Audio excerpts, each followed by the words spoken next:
Hello students, welcome back to Inshika classes. हम करें mathematics for class 10, जिसमें आज हम एक न्यू चैप्टर स्टार्ट करेंगे जो कि है त्रिकोणमिति के कुछ अनुप्रयोग। Before starting the video please guys like, share and subscribe the channel. चलिए स्टार्ट करते हैं। देखिए, त्रिकोणमिति के अनुप्रयोग जानने के लिए आपको सबसे पहले पता होना चाहिए सिर्फ दो चीज़ें। फर्स्ट क्या है हमारे पास, उन्नयन कोण,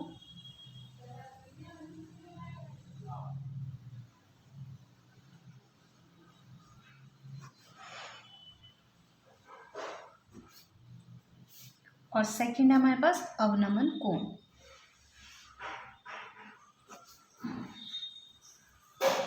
देखिए दोनों होते क्या है। सबसे पहले देखते हैं उन्नयन कोण क्या होता है। देखिए, अभी तक आपने एंगल्स तो पढ़े हैं, कोण पढ़े हैं सबने। एक लाइन होती है और जो ये दूसरी लाइन से इसका झुकाव होता है, यही क्या कहलाता है, हमारा कोण कहलाता है।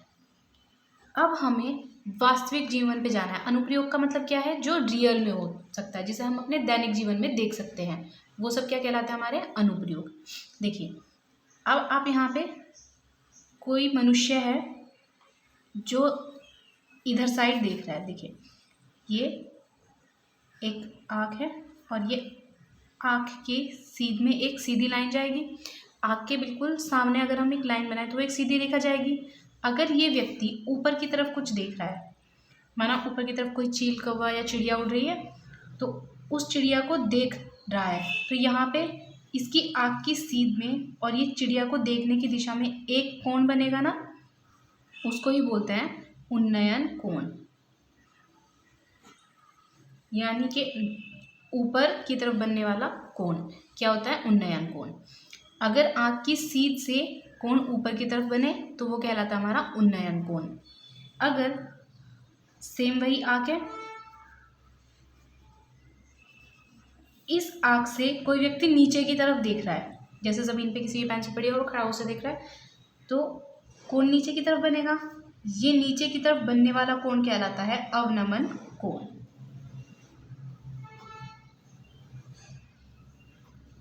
आपको एक्सरसाइज में कई जगह दिया जाएगा उन्नयन कोण इतना है या अवनमन कोण इतना है, तो आपको वहाँ पे ऐसे डायग्राम ड्रॉ करने हैं, क्योंकि हम जो अब चैप्टर करने वाले हैं इसमें डायग्राम का बहुत इंपॉर्टेंट रोल है। जिस भी क्वेश्चन को आप करेंगे डायग्राम से ही करेंगे। इसमें और कुछ नया नहीं है, सब कुछ हमारा ट्रिग्नोमेट्रिक रेशोज, उनकी वैल्यूज़ आपको पता ही है, sin 30, cos 30, tan 30 या 45, 60, sin 60, ये सब आपको पता है ना, वही सब इसमें यूज़ होंगी। तो चलिए स्टार्ट करते हैं एक्सरसाइज।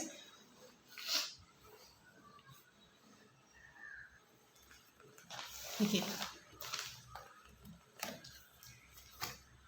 कुछ बुक में ये चैप्टर नंबर 8 होगा, कुछ बुक में 9 होगा, तो आप अपनी बुक के अकॉर्डिंग चैप्टर नंबर देख सकते हैं। मेरी बुक में है 9th, प्रश्नावली 9.1। देखिए, फर्स्ट क्वेश्चन क्या है, सर्कस का एक कलाकार 20 मीटर लंबी डोर पर चढ़ता है। देखिए, है ना, दैनिक जीवन से ही हम अपने दैनिक जीवन में सोच सकते हैं ना इसको।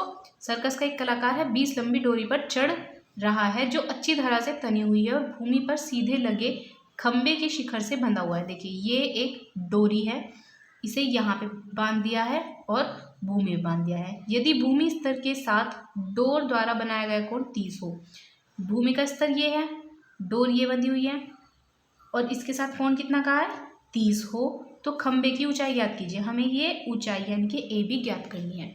अब देखिए, हमारे पास डोरी की लंबाई है 20 मीटर और हमें खंबे की ऊंचाई ज्ञात करनी है। अगर हम इसे त्रिभुज देखें, मतलब जैसे हम त्रिकोणमिति में देखते थे, ये एक त्रिभुज ही तो है, उस रूप में देखें तो यहाँ पे कोण के सामने वाली भुजा लंब, 90 डिग्री के सामने वाली भुजा कर्ण, कोण के साथ वाली भुजा आधार। हमें ज्ञात क्या करना है, लंब, हमें पता क्या है, कर्ण।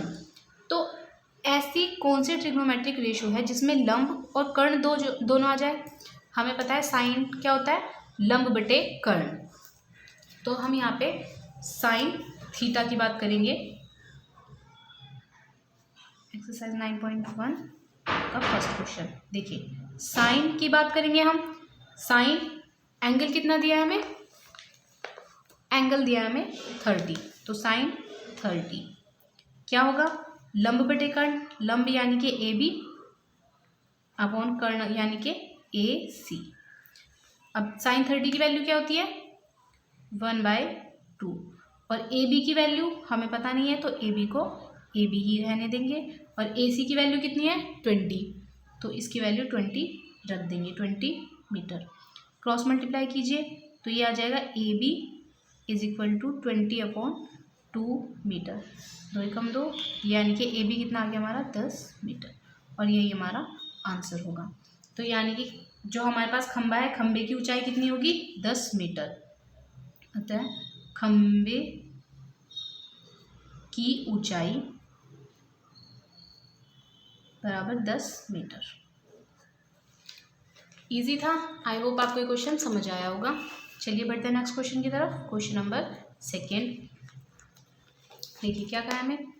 आंधी आने से पेड़ टूट जाता है और टूटा हुआ भाग इस तरह मुड़ जाता है कि पेड़ का शिखर जमीन को छूने लगता है और इसके साथ 30 डिग्री का कोण बनाता है। देखिए सबसे पहले तो देखिए ये एक पेड़ है, ठीक है। अब क्या हुआ आंधी आई तो उसने पेड़ को यहाँ से तोड़ दिया, ठीक है। आंधी आने से पेड़ यहाँ से टूट गया और गिर के ज़मीन पे मिल गया। ये जो पेड़ का टूटा हुआ हिस्सा है ये ऐसे आके ज़मीन पे मिल गया और इसने ज़मीन से कितना कोण बनाया 30 डिग्री का इसने एंगल बना लिया। पेड़ के पाद से बिंदु की दूरी, ये जो पेड़ है ये इसका पैर है ना, जहाँ पेड़ का शिखर ज़मीन को छूता है 8 मीटर है ये और ये दूरी। इसका शिखर ज़मीन को कहाँ छूता है यहाँ पे, इसका पैर कहाँ पे है यहाँ पे। ये दूरी दी हमें 8 मीटर है। पेड़ की ऊंचाई ज्ञात कीजिए। ये ऊंचाई हमें ज्ञात करनी है। देखिए ए बी सी हमें आधार दिया है, लंब हमारे से पूछा गया है। तो आधार और लंब में कौन सा ट्रिग्नोमेट्रिक रेशो होता है हमें पता है tan होता है। देखिए त्रिभुज ए बी सी में tan 30 ले सकते हैं क्योंकि हमें पता है आधार बटे लंब होता है, लंब बटे आधार होता है हमारा tan। लंब यानी कि ए सी, आधार यानी कि बी सी। अब इसकी वैल्यू रख दीजिए। tan 30 की वैल्यू कितनी होती है 1/√3 इज इक्वल टू ए सी की वैल्यू हम फाइंड कर रहे हैं और बी सी की वैल्यू हमें दी है 8। क्रॉस मल्टीप्लाई कर दीजिए तो ए सी इक्वल्स टू आ जाएगा 8, इसके साथ चला जाएगा मल्टीप्लाई में बन के, तो 8 एकम 8/√3। एक बात हमेशा ध्यान रखिए, अगर आपके हर में अंडर रूट आता है तो हमेशा हर का परिमेयकरण करना होता है, यानी कि अंडर रूट को हर में से हटाना होता है। तो हम क्या करते हैं अंडर√3 की ऊपर नीचे मल्टीप्लाई कर देते हैं। तो अंडर√3 के अंडर√3 से मल्टीप्लाई करेंगे, यहाँ पे 3 बन जाएगा ना, अंडर रूट हट जाएगा। 8/3 और ऊपर आ गया अंडर√3। इतने जिस यूनिट में दिया मीटर तो ये भी किस में आएगा मीटर आंसर। यानी कि हमसे पेड़ की ऊंचाई पूछी है, अभी आंसर नहीं आया। देखिए ए सी हमारे पास कितना आ गया 8√3/3। अभी हमें ए बी भी फाइंड करना है क्योंकि पेड़ की पूरी लंबाई क्या थी ये थी ना, इसे बी डैश बोल दीजिए। पेड़ की लंबाई क्या थी बी डैश सी थी ना। फिर ए से वो टूट गया और टूट के कहाँ पे आ गया यहाँ पे बी पे आ गया। तो लेकिन पेड़ की लंबाई क्या थी हमारी बी डैश सी। तो हम ए बी निकाल ले और ए सी निकाले, दोनों को ऐड कर दे, पेड़ की पूरी लंबाई आ जाएगी। यहाँ पे देखिए ए बी निकालने के लिए पुनः त्रिभुज ए बी सी में क्या करेंगे, इस बार हमें कर्ण ज्ञात करना है। हमारे पास आधार भी है और लंब भी है, लेकिन लंब की जो वैल्यू है वो अंडर रूट में है। तो हम क्या करेंगे आधार और कर्ण में रिलेशन देखेंगे। क्या होता है cos 30 इज इक्वल टू आधार यानी कि बी सी अपॉन कर्ण यानी कि ए बी। cos 30 की वैल्यू क्या होती है हमारी अंडर√3/2 और बी सी की वैल्यू 8। ए बी की वैल्यू हमें फाइंड करनी है। क्रॉस मल्टीप्लाई कर दीजिए, ए बी इधर आ जाएगा, 2 इधर चला जाएगा, अपॉन में अंडर√3 आ जाएगा। अंडर√3 का मैंने बताया था हर का हमेशा परिमेयकरण करेंगे, तो यहाँ भी हर का परिमेयकरण कर लेते हैं। 8 दूनी 16 अंडर√3/3। अब पेड़ की लंबाई क्या है हमारे पास, पेड़ की लंबाई AC प्लस AB है ना। देखिए AC प्लस AB यही तो था, ये तो जो खड़ा हुआ भाग है पेड़ का वो है, और ये जो टूटा हुआ भाग है, दोनों को इकट्ठे करोगे तब ये क्या बन जाएगा, पूरा पेड़। तब पेड़ की लंबाई कितनी हो गई हमारी, AB प्लस AC। AB कितना आया 16√3/3 और AC कितना आया 8√3/3। 16 और 8 24 √3/3, 3 8 24। तो इसका आंसर कितना आ जाएगा 8√3 मीटर, यानी कि पेड़ की लंबाई कितनी है 8√3 मीटर। आई होप आपको ये क्वेश्चन समझ आया होगा। बढ़ते हैं नेक्स्ट क्वेश्चन की तरफ। Question number 3। देखिए क्या है क्वेश्चन नंबर 3। एक ठेकेदार बच्चों को खेलने के लिए एक पार्क में 2 फिसलन पट्टी लगाना चाहती है। एक ठेकेदार है जो पार्क में फिसलन पट्टी लगाना चाहती है बच्चों के खेलने के लिए। 5 वर्ष से कम उम्र के बच्चों के लिए वह एक ऐसी फिसलन पट्टी लगाना चाहती है जिसका शिखर 1.5 मीटर की ऊंचाई पर हो और भूमि के साथ 30 डिग्री के कोण के झुकाव पर हो, जबकि इससे अधिक उम्र के बच्चों के लिए 3 मीटर ऊंचाई पर एक अधिक ढाल की फिसलन पट्टी लगाना चाहती है जो भूमि के साथ 60 डिग्री का कोण बनाती है। देखिए 2 फिसलन पट्टी लगाई जाएगी। पहली फिसलन पट्टी तो भूमि के साथ 30 डिग्री का कोण बनाएगी और भूमि से इसकी ऊंचाई कितनी होगी 1.5 मीटर। ये बना दिया 30 डिग्री का कोण। दूसरी फिसलन पट्टी कैसी होगी, जो भूमि से 3 मीटर ऊंचाई पर होगी और 60 डिग्री का कोण बना रही होगी। ये 60 डिग्री का कोण बना रही है और 3 मीटर की ऊंचाई पर है। प्रत्येक स्थिति में फिसलन पट्टी की लंबाई क्या होनी चाहिए, हमें फिसलन पट्टी की लंबाई यानी कि ये फाइंड करनी है। यही तो फिसलन पट्टी होगी, इसी पे तो चढ़ के बच्चे फिसलेंगे ना, इसे क्या बोलेंगे फिसलन पट्टी। इस फिसलन पट्टी की हमें लंबाई ज्ञात करनी है। पहले एक त्रिभुज को ले लीजिए ABC, दूसरे को PQR। तो हमें बेसिकली AC और PR फाइंड करनी है। तो सबसे पहले त्रिभुज ABC में देखिए हमारे पास लंब है और कर्ण हमें ज्ञात करना है। तो लंब और कर्ण में कौन सा त्रिकोणमिति अनुपात होता है, साइन होता है ना। तो हम यहाँ पे क्या करेंगे sin 30 = लंब बटे कर्ण, यानी कि AB/AC। sin 30 की वैल्यू कितनी होती है हमारे पास 1/2, AB 1.5 और AC तो हमें फाइंड करना है।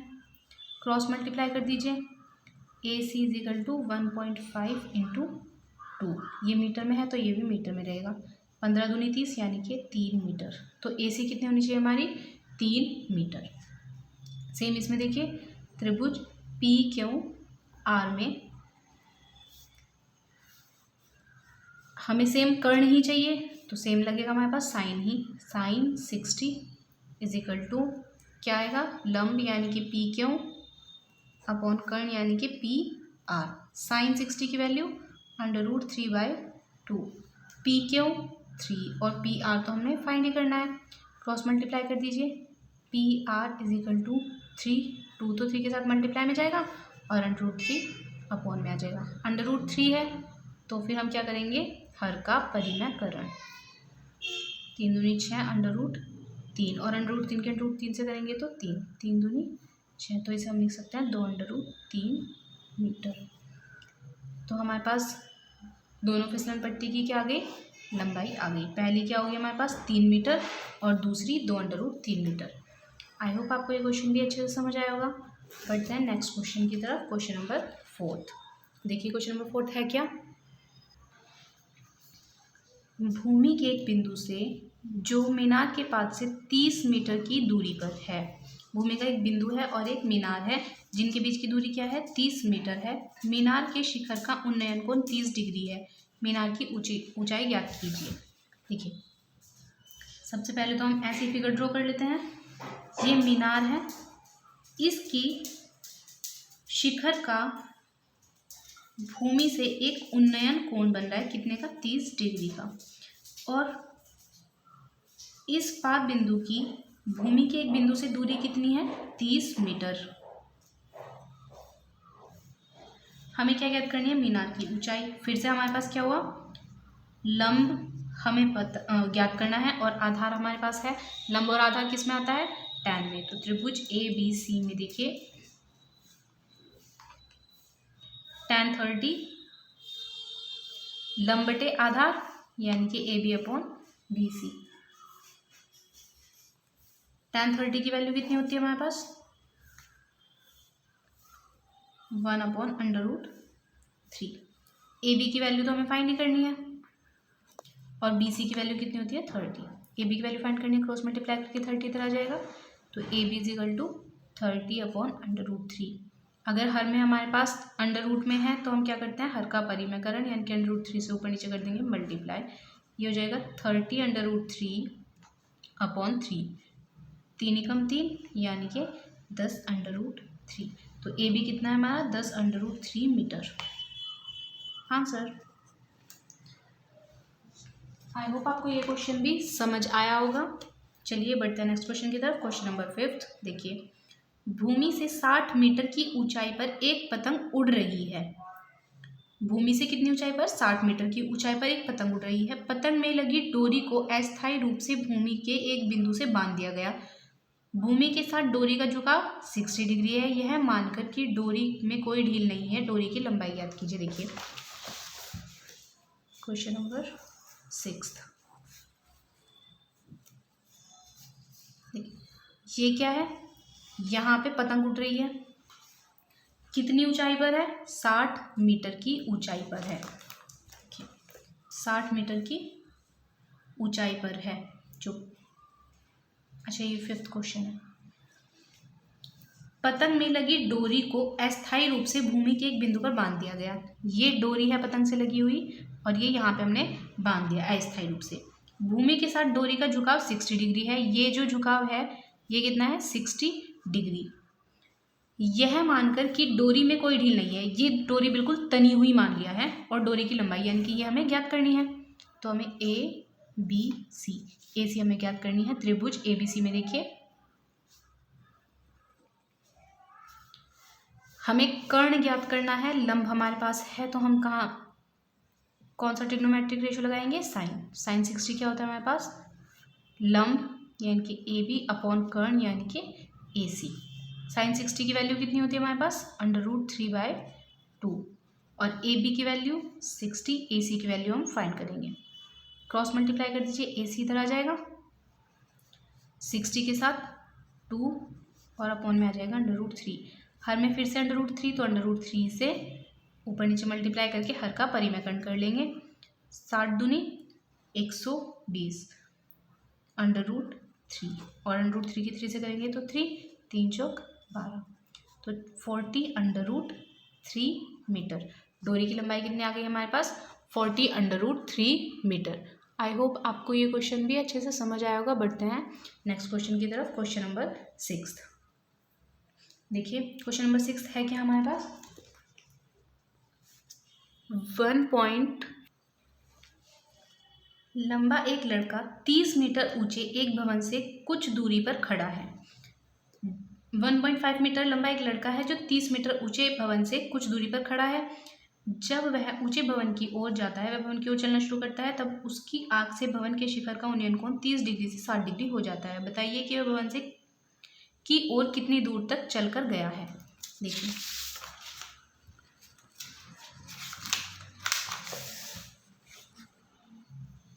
ये 1.5 मीटर लंबा लड़का है, ठीक है। एक भवन है जो 30 मीटर लंबा है। ये भवन है 30 मीटर लंबा। जब वह ऊंचे भवन की ओर चलता है, अब इसने क्या किया? भवन की ओर चलना शुरू किया तो इसकी आंख का उन्नयन कोण 30 से 60 हो जाता है। इसकी आंख का उन्नयन कोण यानी कि पहले तो ये देखिए 30 डिग्री का कोण बना रहा था, फिर ये माना यहाँ पे आया तो इसका जो कोण हो गया वो कितना हो गया? 60 डिग्री हो गया। बताइए कि वह भवन की ओर कितनी दूरी तक चला। हमें बताना है वह भवन की ओर कितनी दूर चला, यानी कि ये चल के यहाँ से यहाँ तक आ गया ना, हमें यही दूरी बतानी है कि कितनी है। इसे मान लेते हैं हम P Q, इस वाले पॉइंट को मान लेते हैं R, इसे मान लेते हैं A B C D। ठीक है, अब देखिए हमें क्या पता है, इस भवन की ऊंचाई कितनी है, 30 मीटर। यहाँ से होगी वो ऊंचाई 30 मीटर, यानी कि RD या DR कितनी है हमारे पास, 30 मीटर। अगर मैं बात करूँ CD की, क्योंकि आग की सीध में कौन सा पॉइंट है, C, जितना AP है उतना CR होगा, AP इक्वल्स टू CR होगा। चित्र से देखिए AP कितना है 1.5 और CR भी कितना होगा 1.5 होगा। अगर ये 1.5 है और ये पूरा 30, अगर मैं CD की बात करूँ तो CD कितना हो जाएगा हमारे पास, DR माइनस CR। देखिए DR यानी कि 30 मीटर, CR यानी कि 1.5 मीटर। माइनस कर लीजिए, कितना आएगा, इसमें से 5, यहाँ पे कितना बचा 9, 9 में से 1 8 और 2 28.5 मीटर। तो ये वाली दूरी कितनी हो गई हमारे पास, 28.5, ये वाली। अब ऐसा हमने क्यों किया, क्योंकि हम देख तो सकते हैं इन्हीं त्रिभुजों में, क्योंकि हमारे पास जो उन्नयन कोण है वो आँख से देखा जाता है ना, आँख की सीध से देखा जाता है, और व्यक्ति की आँख यहाँ पे है, तो उन्नयन कोण को हम कहाँ से मेजर करेंगे, यहाँ से, इसलिए हमें CD की जरूरत पड़ी। अब देखिए सबसे पहले त्रिभुज CDB में, त्रिभुज CDB में हमारे पास लंब है, हमें आधार चाहिए, तो हम क्या करेंगे, tan 60 लंब बटे आधार यानी कि CD अपॉन BC। tan 60 कितना होता है, √3, और CD कितना है हमारे पास 28.5, BC हमें फाइंड करना है। मल्टीप्लाई कीजिए, BC इजिकल टू कितना आ जाएगा 28.5 अपॉन √3। √3 से हर का परिमेयकरण करेंगे, √3 से ऊपर नीचे कर देंगे मल्टीप्लाई, कितना हुआ 28.5 √3 अपॉन 3 मीटर। देखिए 3 से कट जाएगा क्या, 3 नम 27 और 3 पंजे 15, यानी कि 9.5 √3 मीटर। ये तो आई हमारी BC की दूरी। अब हम इस वाले त्रिभुज में देखेंगे और क्या फाइंड कर सकते हैं, AC। तो देखिए त्रिभुज ADC में tan 30 कितना आ जाएगा, लंब बटे आधार यानी कि DC अपॉन AC। tan 30 कितना होता है 1 अपॉन √3, DC 28.5, AC पता नहीं हमें फाइंड करनी है। क्रॉस मल्टीप्लाई कीजिए, AC इजिकल टू 28.5 और √3 28.5 के साथ। अब देखिए हमें फाइंड क्या करना है, हमें तो A भी चाहिए कि वो कितनी दूर चला, वो पहले जिस पोजीशन में था उससे कितनी दूर चला, हमें तो ये फाइंड करना है ना, यानी कि P से Q तक, और PQ किसके बराबर है, AB के। तो हम AB फाइंड कर सकते हैं, AB कैसे, AC में से BC को हटा दीजिए। अगर हम AC में से BC को हटा दें तो AB तो बचेगा, यानी कि AC माइनस के BC। AC कितना है हमारे पास 28.5 √3, BC कितना है हमारे पास 9.5 √3, माइनस कीजिए कितना आएगा 0.5 से 0.5 और 19 √3 मीटर आंसर, यानी कि वो कितना चला 19 √3। और ये आंसर क्यों है, क्योंकि हमारा AB इक्वल्स टू है PQ के, P से Q तक ही चला ना वो, और AB और PQ बराबर है, तो 19 √3 मीटर वो चला मीनार की ओर। चलिए देखते हैं नेक्स्ट क्वेश्चन, क्वेश्चन नंबर 7। देखिए क्वेश्चन नंबर 7 है क्या, भूमि के एक बिंदु से एक 20 मीटर ऊंचे भवन के शिखर पर लगी एक संचार मीनार के तल, भूमि का एक बिंदु है उससे 20 मीटर ऊंचा एक भवन है, और भवन के ऊपर क्या लगी है, एक संचार मीनार लगी है। मीनार के तल और शिखर के उन्नयन कोण दिए हुए हमें 45 और 60, मीनार की ऊंचाई ज्ञात करनी है। देखिए सबसे पहले तो हमें क्या गिवन है ये देखिए, एक मीनार है, मीनार के ऊपर एक संचार मीनार है, ठीक है। ये समझ लीजिए भवन है, भवन के ऊपर संचार मीनार, जैसे एंटीना होता है ना उस टाइप का कुछ। अब ये मीनार की ऊंचाई तो हमें दी है 20 मीटर, दिया ना, देखिए 20 मीटर ऊंचे भवन, भवन की ऊंचाई कितनी दी है 20 मीटर, और इस संचार मीनार की ऊंचाई हमें ज्ञात करनी है। सबसे पहले क्या कहा है, शिखर से इसके जो पाद का उन्नयन कोण है वो कितना है 45 है, और शीर्ष का 60 है। ये कोई बिंदु है, इससे इसका उन्नयन कोण 45 और इससे 60, यह ए बी सी और इसे बोल दिया डी, ठीक है। हमें क्या ज्ञात करना है, मीनार की ऊंचाई, ये हमें ज्ञात करना है, ए डी हमें ज्ञात करना है। देखिए सबसे पहले तो त्रिभुज बी डी सी में बात करेंगे, त्रिभुज बी डी सी में क्या आएगा, हमारे पास लंब है, हमें यहाँ पे भी लंब ही ज्ञात करना है, तो हम आधार में बात कर ले, तो tan 45। जब भी आपके पास ऐसे हो ना कि कुछ ऊपर ज्ञात करना हो, हमेशा tan में बात करते हैं, ठीक है। लंब यानी कि B D upon B C, tan 45 की वैल्यू 1, बी डी की वैल्यू 20 और अपॉन में बी सी, क्रॉस मल्टीप्लाई कर दीजिए, B C is equal to आ जाएगा 20 मीटर, इधर 20 का 20 ही रहेगा, तो ये बी सी कितना हो गया हमारा 20 मीटर। अब त्रिभुज ए बी सी में देखिए लंब बटे आधार यानी कि tan 60 देखिए, A B upon B C, क्योंकि हमारे पास बी सी तो है, हमें ज्ञात क्या करना है ए डी, और ए डी किस में आएगा ए बी में। चलिए tan 60 कितना होता है हमारे पास √3, ए बी को हम ऐसे लिख सकते हैं ना A D plus B D, A D plus B D upon में बी सी। अब रख दीजिए जिसकी वैल्यू पता है उसकी रख दीजिए वैल्यू, देखिए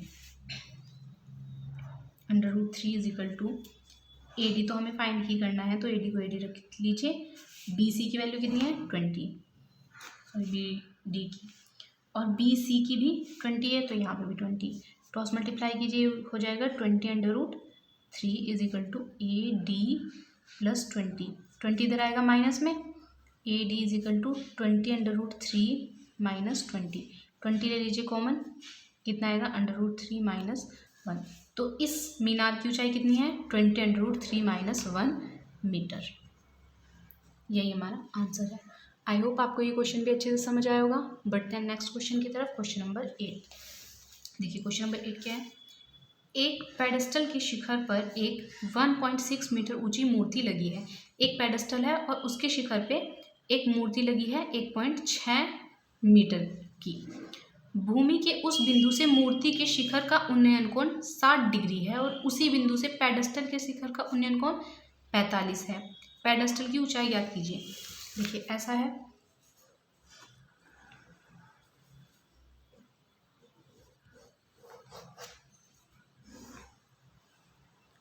ये पेडेस्टल है, ये मूर्ति है, ठीक है।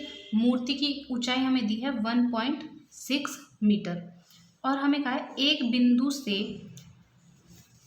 पेडेस्टल का शिखर यहाँ पे है, ये तो है 45, और मूर्ति के शिखर का कोण है 60।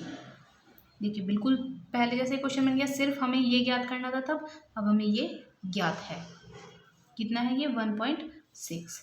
हमें क्या ज्ञात करना है अब हमें ये ज्ञात करना है, कोई बात नहीं, सेम वैसे नाम देते हैं ए बी सी डी। सबसे पहले त्रिभुज बी डी सी में देखिए tan 45 इज इक्वल टू क्या हो जाएगा बी डी अपॉन बी सी,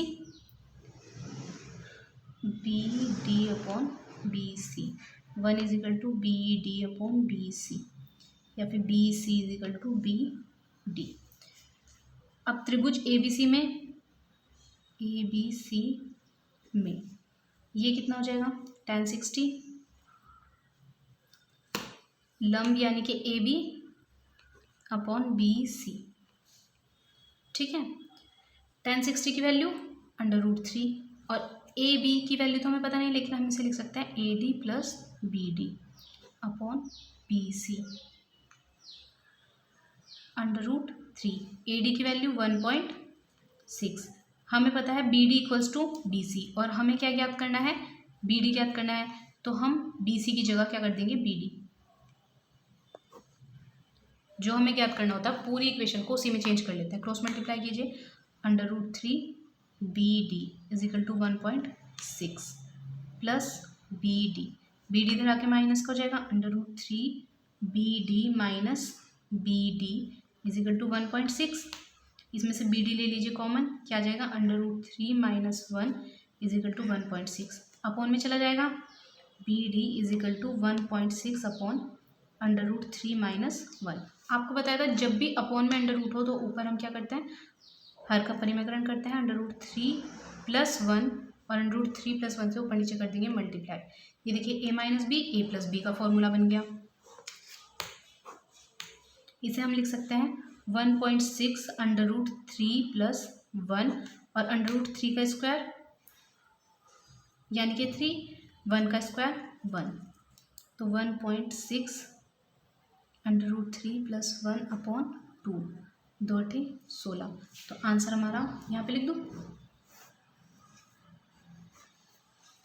इसका आंसर यहाँ पे लिख रही हूँ 0.8 √3 प्लस 1, 0.8 √3 प्लस 1, इतने मीटर आंसर। यानी कि इसकी लंबाई कितनी होगी हमारे पेडेस्टल की, बी डी की, 0.8 √3 प्लस 1 मीटर। आई होप आपको ये क्वेश्चन समझ आया होगा। आज के लिए रखते हैं यहीं तक, अगली क्लास में मिलते हैं। Thanks for watching. Please guys like share and subscribe.